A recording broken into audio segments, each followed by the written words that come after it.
ကိုရီးမိတ်ဆွေအားလုံးမင်္ဂလာပါအဲ့တော့ပထမအဆုံးအနေနဲ့ကိုရီးမိတ်ဆွေမေးကြတယ်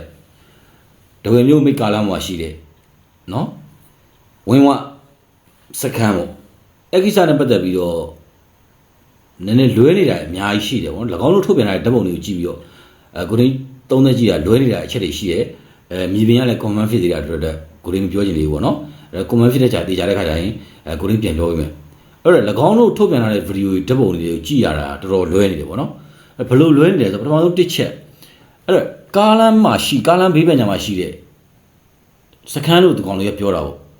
စခန်းလို့ပြောပြီးကားလမ်းဘေးပညာမှာဒါခီးသွားတဲ့ပြည်သူလူတော်များတွေ့ဘူးလိမ့်မယ်နော်အင်အားနေနှန်းကာလာရှိတဲ့စခန်းမျိုးတွေမဟုတ်ဘူးလုံခြုံရေးသဘောတဘာဝ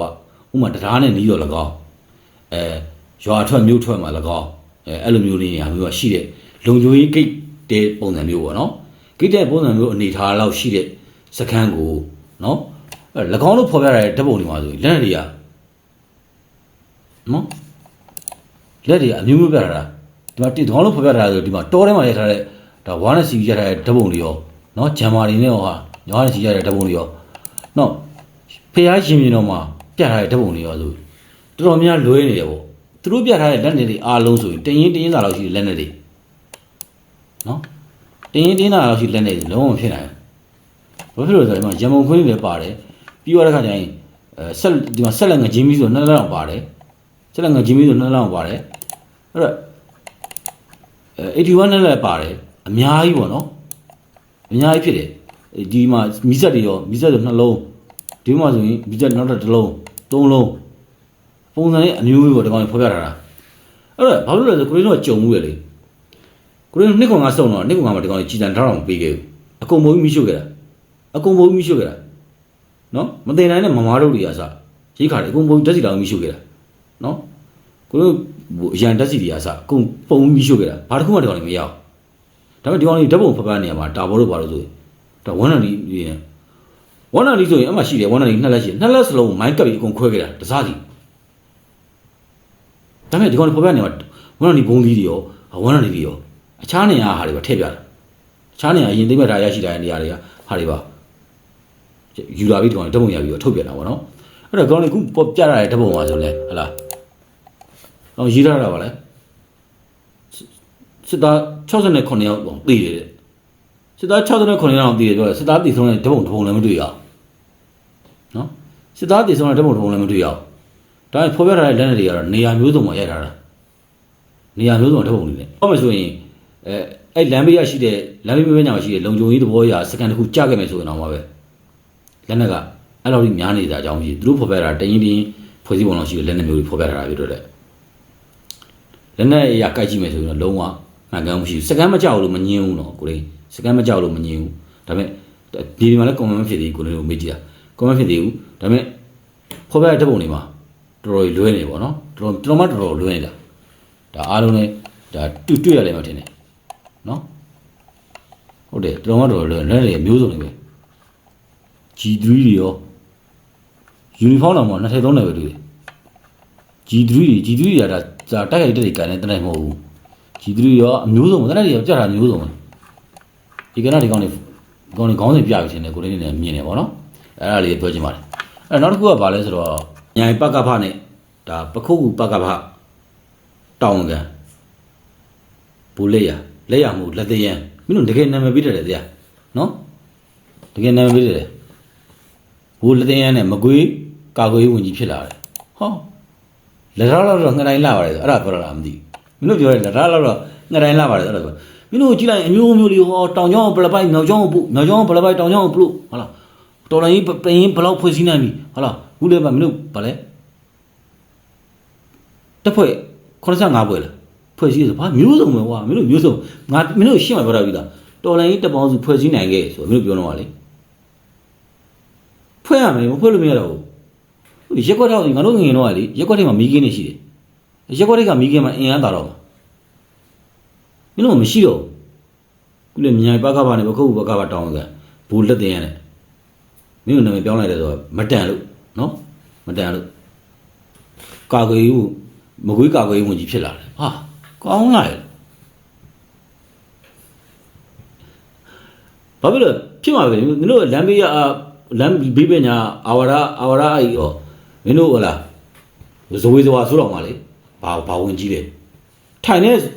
စပွဲကြီးလိုက်တော့ထိုင်နေစပွဲကြီးလိုက်တော့ဟိုဘယ်လိုပြောမလဲငါတို့ရက်ွက်ထဲမှာရှိတယ်လက်ဖေးတန်စပွဲရမှာနည်းနည်းသားနာအောင်ကိုစပွဲလေးနဲ့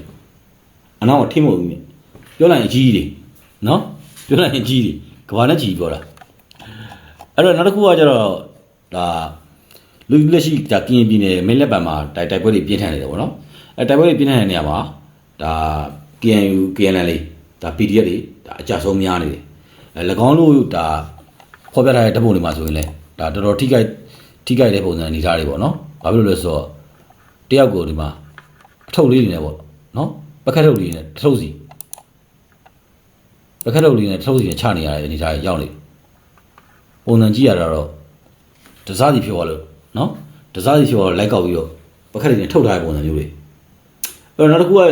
ကကျတော့ဗာလဲဆိုတော့သင်္ကန်းကြီးတော်မှာတိုက်ပွဲဖြစ်တယ်သင်္ကန်းကြီးတော်မှာတိုက်ပွဲဖြစ်တယ်ဖြစ်တဲ့နေရာမှာသင်္ကန်းကြီးတော်တိုက်ပွဲတော့မပြင်းထန်ဘူးနော်ဖြစ်တဲ့နေရာမှာဒါထိတော်ပြောရတဲ့နေရာမှာဒီလိုဘက်ကဒါ KNL PDF ဒါနှစ်လောင်းနဲ့ဒါလက်နေသိမ်းမရရှိတာရှိတယ်ကင်းပြည်နယ်ကတော့ထုံးစံလိုက်မယ်ကိုလေးမြင်နေပြောပြီးသားကင်းပြည်နယ်အတန်တိတ်သွားတာဒါလားနဲ့ချီသွားပြီဘာလို့အတန်တိတ်လဲဒါအားရှလမ်းမှာဆိုတာမတန်ကြကထိုင်ပြစ်နေတာအမစုပိုင်းတော့သားစုပိုင်းပြီးတော့ဝိုင်းစုပြီးတော့ထိုင်နေကြတယ်ဒါကိုရင်းတယ်နဲ့ channel မှာတင်ထားပေးတယ်ကင်းပြည်နယ်မှာနေစဉ်တူကတိုက်ပွဲဖြစ်ပါတယ်ရှေ့မှာလည်းဒါလေးကော်ဒေတာဖလူးရွာမှာဒါတက်တော်စကြောင်းနေဘောင်းတိုက်ပွဲဖြစ်သွားနေမှာခေါင်းလုံးဘက်ကအကြဆုံးများတာပဲအဲ့ဒါလီတာဘိုးလီဇဲတော့ line ပေါ်မတွေ့ရကြဘူးဒါဟိုလီဇဲကတော့နည်းနည်းပါ line ပေါ်အလှတက်ခံနေချိန်မှာတော့မျက်နှာလေးတွေ့ရသေးတယ်ရစီကဘယ်နေရာမှာအာမသာတော့ကင်းပြည်နယ်မှာစီးရဘယ်နေရာမှာအာမသာတော့အဲ့တော့ဒါစီးရအာမသာတဲ့ခါကျတော့ပြောမှဆိုရင်ဟိုပုံလေးဝါရတဲ့ခါကျတော့မသိရင်ရွာသားတွေကတည်ဆုံးနေလို့ပါလို့မဟုတ်ရွာသားတွေအကုန်လုံးမှောက်နေတဲ့အချိန်မှာကောင်းလုံးဒရုန်းနဲ့ရိုက်ပြီးတက်မလို့ရွာသားတွေကိုတက်ဖြတ်လိုက်တဲ့ပုံစံမျိုးလုံးကြံဖန်တီးစတဲ့ဒီမှာစီစစ်တဲ့အချိန်ပေါ့လုံလုံရစီစစ်တာကိုလည်းပြောပြပါလေလုံလုံရစီစစ်ပြီးအဲ့ကြောင့်တိုက်ပွဲပြီးလုံလုံရစီစစ်ပြီးဆိုရင်တော့နော်အကုန်လုံးမှောက်တာပဲအဲ့ဒီမှာရွာသားတွေတူးနေတဲ့နော်၎င်းတို့ကြာဆုံးခဲ့တဲ့အလောင်းတွေကိုရွာသားတွေပြုတ်ဖို့တူးနေကြတယ်ကျွန်းအောင်သွားကြည့်လိုက်ရှစ်ပေလေးပေလောက်ရှိကြည့်တဲ့ကျွန်းလေး၎င်းတို့အဲ့ဒါဒုံးနဲ့ဝေးရလှမ်းရိုက်ပြီးတော့အပုံတွေဝါးပြီးဖော်ပြတဲ့အခါကျတော့မှောက်နေကြတာမသိကြာဆုံးနေကြတယ်ဗီဒီယိုကြာကြည့်အကုန်လှုပ်နေကြတယ်ကိုရင်းတွေ့တဲ့ channel မှာတင်ထားပေးတယ်ဟိုလုတ်ကြံဖန်တီးတာပေါ့ထွက်ပေါက်အစီးရရှုံးနေတဲ့ခါကျတော့နော်ထွက်ပေါက်ရှာတာပေါ့ကဘာကြီးအော်ကျင်တာပေါ့အော်လို့မရတော့၎င်းတို့ကျူးလွန်ခဲ့တဲ့အရာတွေများစွာရှိတယ်မှတ်တမ်းတွေများစွာရှိတယ်အော်လဲငါအော်ပဲအဲ့တော့အခုလက်ရှိမှာတော့မနေ့ကဆိုဒါကိုရင်းသားကြားသိရှိရတာမဲလက်ပံမှာတိုက်ပွဲပြင်းထန်နေတယ်၎င်းတို့အထူးကြဆုံးများတယ်၎င်းတို့ဖော်ပြထားတဲ့ဓာတ်ပုံတွေမှာတော့မိမိတို့ဘက်ကဓာတ်ပုံတွေတက်မလာသေးဘူးဒါလောင်းတဲ့နေတိမဲ့ကြားရှိတယ်မိမိတို့ဘက်ကအကြဆုံးများသွားတယ်ဒါကစင်းကရထွက်ပြေးသွားတယ်ပေါ့နော်၎င်းတို့ဒါဖော်ပြထားတဲ့နေရာမှာဆိုရင်ဒါအရှိမထမင်းမူလေးတပူဒါပကက်လေးနဲ့တစားစီနော်အဲ့တော့ကင်ဗီနေရလဲလစ်ပြီနော်ကင်ဗီနေလစ်ပြီလီတာဘောလို့40တို့ကပိုင်းနဲ့ချီကြီးပြောတဲ့ကောင်လေဟမ်သူကတာဘောဟုတ်လားသူကတာဘောပြောနေရကိုယ်သဘောကျရှိရလေဟာဒီကောင်ဝိုင်းပြစ်တာဘလို့လှိတ်ချလိုက်တဲ့ခါကျမှဟာတကယ်ရှောင်ကွင်းပြီးတော့ကြီးစံနဲ့ရှောင်ကွင်းပြီးတော့ဟလာပြန်ပြေးလာတာကားမိုင်းကဘလို့ကွဲတာဘလို့မြောက်တော့ပါလားဘာမှမဖြစ်ဘူးဟာကောင်းလာတယ်ဆရာကြီးတွေလည်းမှာကြည့်ရဆရာကြီးတွေလည်းမှာဘာဘက်လဲတော့မသိဘူးမှာနော်လီကြီးတွေရောအတောင်ပံတွေရောတားဆိုင်တွေမင်းတို့အကုန်လိုက်တူတယ်နော်ဆရာကြီးတွေလည်းတင်ရင်အဲ့လိုပဲနော်မြည်ကြီးတွေသွားတာပဲဆရာကြီးတွေဂျုံပေါင်းတနက်မှန်အကုန်တည်တယ်ဟုတ်ပြီလားပြောလိုက်ရင်အကြီးကြီးပြောတာအကြီးအဲ့တော့ဘာသာမကြတော့ဘူးနော်တော်တော်များများပါကြာဆုံးတဲ့တုံးတွေချားနေရမှာရှိတယ်ဒါကိုရင်းပြောချင်တယ်ပေါ့နော်ချားနေရတော်တော်များရှိတယ်ကိုရင်းတင်တဲ့ channel တင်တယ်နောက်တစ်ခုကကျတော့ဒါတကောင်းမျိုးတက်မလို့အလုံးစုံပြန်လဲဒါထင်းကျုပ်သိမ်းပိုက်တဲ့နေရာမှာဒါအန်ဒီယာပီဒီအက်တွေဘယ်လောက်ကြာဆုံးခဲ့လဲဒါဓာတ်ပုံတက်လာပြီဒါလက်နဲ့ကြီးပဲလက်နဲ့မျိုးစုံအလက်40လက်နဲ့မျိုးစုံအလက်40ပုံနေတာပဲတကောင်းမျိုးတက်မလာအောင်မခံတဲ့ပုံစံတော့ကြည့်လိုက်နော် ပုံစံအနေထားကိုကြည့်လိုက်တာနဲ့ပုံစံအနေထားကိုကြည့်လိုက်တာနဲ့နော်ယူရလိုက်ယူရလိုက်နေရာတော်များမှာဒါအားလုံးလည်းကြည့်ပါထင်တယ်ကောင်းမှအမှန်ကန်တယ်တော့သွားတယ်အေးရောက်မိကန်ပြီးတော့မပါတယ်ရောက်မိကန်ပြီးပါ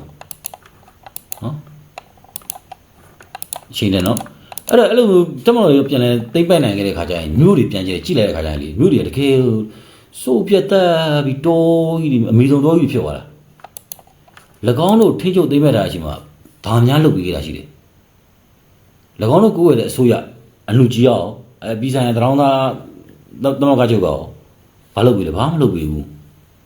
ဘာမှမလုပ်ပြီးဘူးအစိုးရဆိုတာအစိုးရတောင်းဝန်တရားရှိတယ်အစိုးရလုပ်ပြီးတောင်းဝန်တရားရှိတယ်နော်